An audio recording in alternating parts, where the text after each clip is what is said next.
The story of Moremi Ajasoro.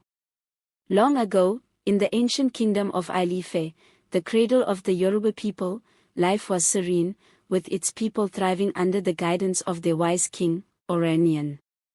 The kingdom's culture was rich, and its people were renowned for their artistry and wisdom. But their peace was shattered by the arrival of the mysterious and fearsome raiders known as the Igbo. The Igbo were no ordinary enemies.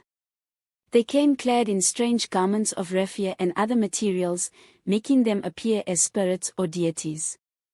They would descend upon the kingdom in terrifying raids, setting fire to homes, capturing men, women, and children, and vanishing into the forests like ghosts. The people of Ile-Ife believed they were battling supernatural forces and grew despondent, fearing the gods themselves had turned against them. Among the people was a queen named Moremi Ajasoro, wife to the powerful King Oranian. Moremi was not just a queen, she was known for her wisdom, courage, and unyielding love for her people. As the raids continued, Moremi's heart grew heavy with sorrow for the suffering of her kingdom. She could no longer stand idly by as her people lived in fear. The decision to act. One evening, as the sun dipped below the horizon, painting the skies red, Moremi made a decision that would change the fate of her people forever. She went to the sacred river Esimirin and knelt by its banks. Raising her voice to the heavens, she called upon the river goddess, Esimirin, for help. "Oh, great goddess of the river," she cried, "I offer my life in service to my people. Show me how to defeat the enemies who torment us. Grant me the wisdom to save Ile-Ife, and I will repay you with anything you desire." The waters of the river shimmered, and the goddess appeared in a vision. Her voice was calm yet filled with power. "Brave queen," Esimirin said, "your heart is pure, and your courage unmatched. I will grant you the knowledge to save your people. But remember, the price of this knowledge will be steep. Do you still wish to proceed?" Without hesitation, Moremi replied, "Yes, great goddess. I will pay whatever price is required to save my people." The mission. Guided by Esimirin's vision, Moremi devised a daring plan. Disguising herself as a humble captive, she allowed herself to be taken during one of the Igbo raids. As the Igbo warriors led her deep into their forested stronghold, she kept her fear at bay, determined to uncover the truth behind their power. In the Igbo camp, Moremi's intelligence and charm allowed her to win the trust of the raiders. She observed their customs, listened to their conversations, and discovered the secret of their supernatural nature. Their ghostly appearance and invincibility were illusions, crafted through their raffia garments and strategic use of fear.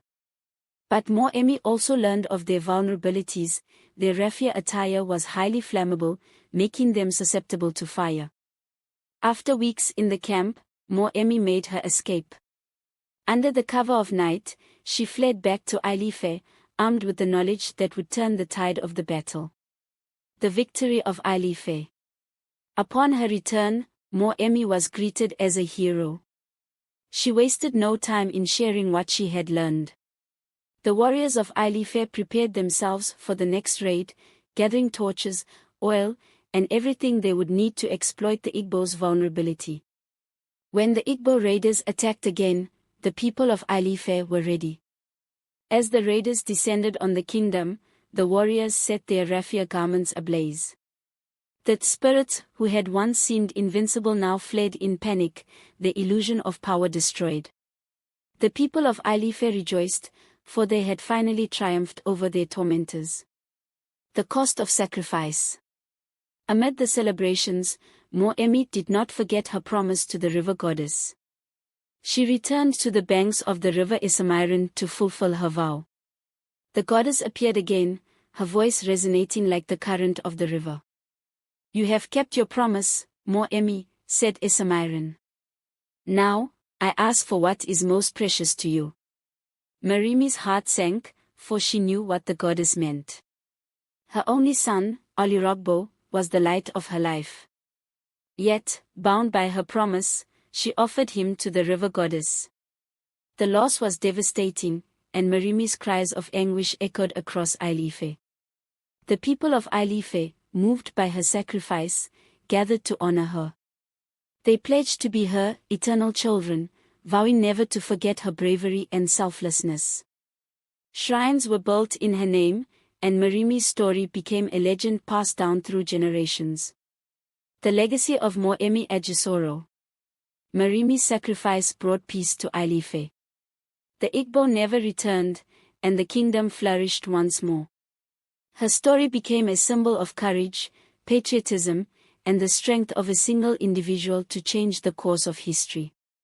To this day, Moremi Ajasoro is celebrated in Yoruba culture, especially during the annual Edi festival in Ile-Ife. Statues and monuments stand in her honor, reminding all who hear her tale that true leadership requires courage, selflessness, and the willingness to make the ultimate sacrifice for the greater good. Subscribe.